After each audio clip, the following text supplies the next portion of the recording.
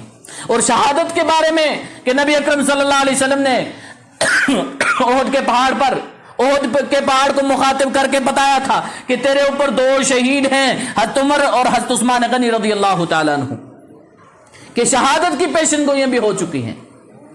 ادھر محاصرہ بڑھا، روایتوں میں آتا ہے 40 دن یہ محاصرہ چلتا رہا۔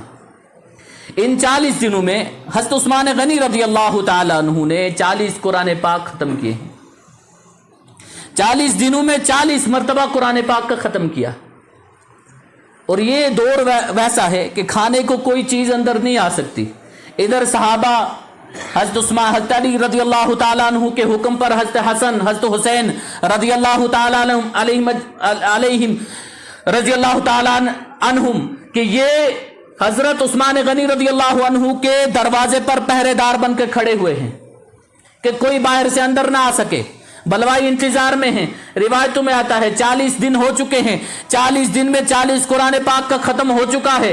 اللہ ان کو اپنی روحانی طریقے سے ان کو غذائیں کھلا رہے ہیں۔ یہ روایتوں میں آتا ہے 40 دن مکمل ہوتے ہیں 41واں قرآن انہوں نے شروع کیا ہے، پہلا سپارہ شروع ہو گیا۔ ادھر عصر کا وقت ہے، اپنی اہلیہ حضرت نائلہ کو حکم دیتے ہیں کہ میں چاہتا ہوں تو مجھے آج تہبند کی جگہ شلوار، تہبند کی جگہ مجھے پیجامہ لا کر کے دے۔ حضرت نائلہ پوچھتے ہیں یا امیر المومنین اس کی وجہ کیا ہے کہ آپ تو تہبند پہنتے ہیں؟ روایتوں میں آتا ہے عثمان غنی رضی اللہ عنہ اس شہادت کے دن سے پہلے تک ہمیشہ انہوں نے تہبند پہنا ہے کہ آج سلوار کی فرمائش کی، آج پیجامے کی فرمائش کی۔ وجہ پوچھی گئی تو فرمایا اپنی اہلیہ سے کہ میں نے خواب میں نبی اکرم صلی اللہ علیہ وسلم کی زیارت کی ہے، اور نبی اکرم صلی اللہ علیہ وسلم نے مجھے حال پوچھا کہ عثمان بتاؤ حال کیا ہے، کہ تکلیفیں تو تمہیں بہت ہوئی، پریشانیاں تو بہت ہوئی، اگر چاہو تو دعا کریں۔ روایتوں میں آتا ہے نبی اکرم صلی اللہ علیہ وسلم حضرت عثمان غنی رضی اللہ عنہ سے رائے پوچھ رہے اگر چاہو تو دعا کر دوں، اگر یہ چاہتے ہو کہ شام کو افطار تم ہمارے ساتھ جنت میں کرو۔ اللہ کے نبی صلی اللہ علیہ وسلم نے جب یہ رائے حضرت عثمان غنی رضی اللہ عنہ کو دی ہے، حضرت عثمان غنی رضی اللہ عنہ نے یہ پسند فرمایا کہ میں یہ جو روزہ ہے میں افطار آپ کے ساتھ جنت میں کروں، اور حضرت نائلہ کو حکم دیتے ہیں کہ پیجامہ لا کر کے دو، یہ لوگ مجھ پر حملہ کریں گے اور حملے میں اندیشہ ہے کہ میرے تہبند کھل جائے۔ حیا اور پاک دامنی اتنی ہے کہ نبی نے حیا کی ہے، اور نبی نے حیا کرنے پر ان سے پوچھا گیا یا رسول اللہ صلی اللہ علیہ وسلم آپ ان سے حیا کیوں کرتے ہیں؟ فرمایا گیا فرشتے بھی اس سے حیا کرتے ہیں، اللہ بھی اس سے حیا کرتا ہے، میں کون ہوں، میں کیوں نہ اس سے حیا کروں؟ اور اس وقت بھی حیا اور پاک دامنی کی سوچ یہ ہے کہ یہ مجھ پر حملہ کریں گے، حملے میں ہو سکتا ہے کہ میرا تہبند کھل جائے، میں چاہتا ہوں آج کے دن مجھے پیجامہ پہنایا جائے۔ روایتوں میں آتا ہے یہ 41واں دن ہے۔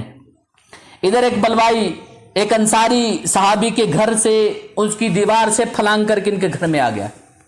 گھر میں آتے ہی اس نے حضرت عثمان غنی رضی اللہ عنہ کے سر پر ایک لوہے کی کسی ہتھیار سے حملہ کیا ہے، اور یہ حملہ کرنا کوئی آسان حملہ نہیں تھا کہ اس حملے سے حضرت عثمان غنی رضی اللہ عنہ کا سر پھٹ کر کے اس سے خون نکلا ہے۔ وہ قرآن پاک کی اس آیت پر فَسَيَكْفِيكَهُمُ اللَّهُ وَهُوَ السَّمِيعُ الْعَلِيمُ پر پڑھا ہے کہ مفسرین لکھتے ہیں کسی کی گواہی، کسی کا خون زمین پر گرا، خون کی اس کی شہادت کی گواہی زمین نے دی، کسی کا خون دریاؤں میں گیا، اس کی شہادت کی گواہی کل قیامت کے دن دریا دیں گے۔ عثمان کو اللہ نے ایسی شہادت دی ہے، اس کی شہادت کی گواہی اللہ کا قرآن دے گا، اور وہ قرآن آج بھی برٹش کے ایک میوزیم میں اسی طرح محفوظ رکھا گیا ہے کہ ایک بار ہوا، روایت میں آتا ہے ایک بلوائی بدبخت کہ اس نے حضرت عثمان غنی رضی اللہ عنہ کی چہرے مبارک پر کہ داڑھی کو پکڑ کر ان کے سینے پر کودنا شروع کر دیا، اور کودنا ایسا تھا جس کودنے کی وجہ سے عثمان غنی رضی اللہ عنہ کی پسلیاں ٹوٹی، اور ایک نے آ کر بلوائی نے بدبخت نے حملہ کیا جس کو حضرت نائلہ ان کی اہلیہ نے روکنے کی کوشش کی، ان کی انگلیاں کٹ کر زمین پر گر گئی. کیسا حملہ ہے، شہید کر دیا گیا. اور روایتوں میں آتا ہے یہ کوئی عام شہادت نہیں تھی کہ شہید کرنے کے بعد 2 دن تک ان کے جنازے کو گھر سے باہر نہیں نکلنے دیا. اور یہ جب تیسرے دن یہ جنازہ گھر سے باہر نکلا ہے، صحابہ کو خبر ہوئی، کسی طرح وہ لوگ گھر کے قریب گئے، گھر سے جنازہ نکالا. روایتوں میں آتا ہے جنت البقیع تک جنازہ پہنچنے تک یہ بلوائی، یہ منافق، یہ عبداللہ ابن سبا کی ذریت ان پر پتھراؤ کرتی رہی.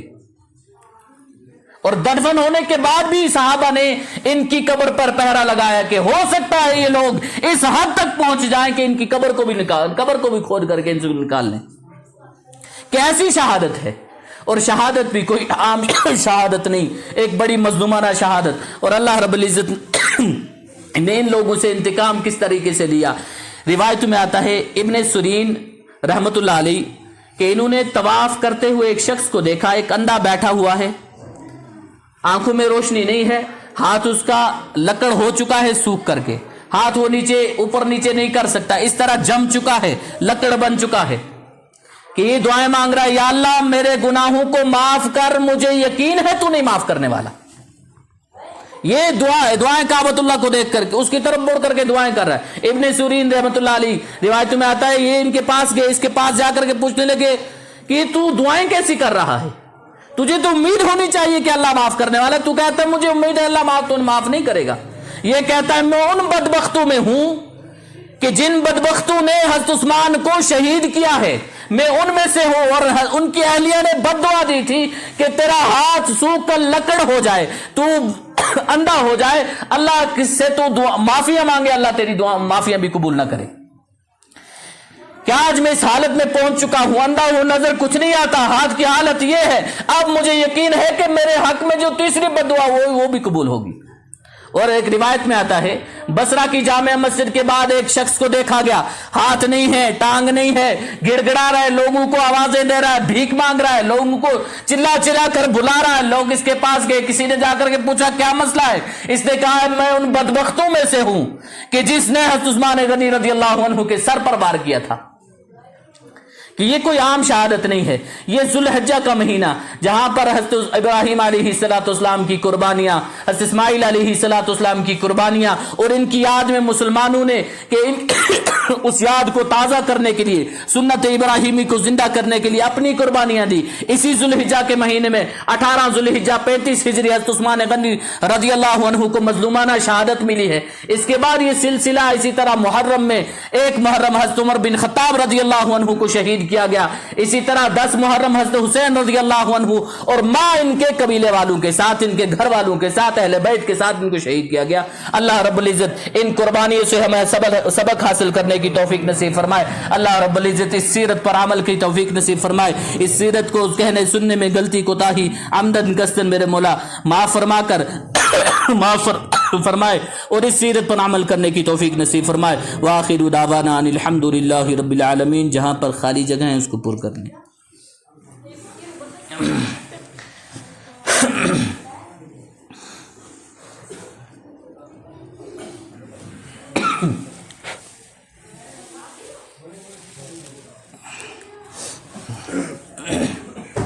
اللہ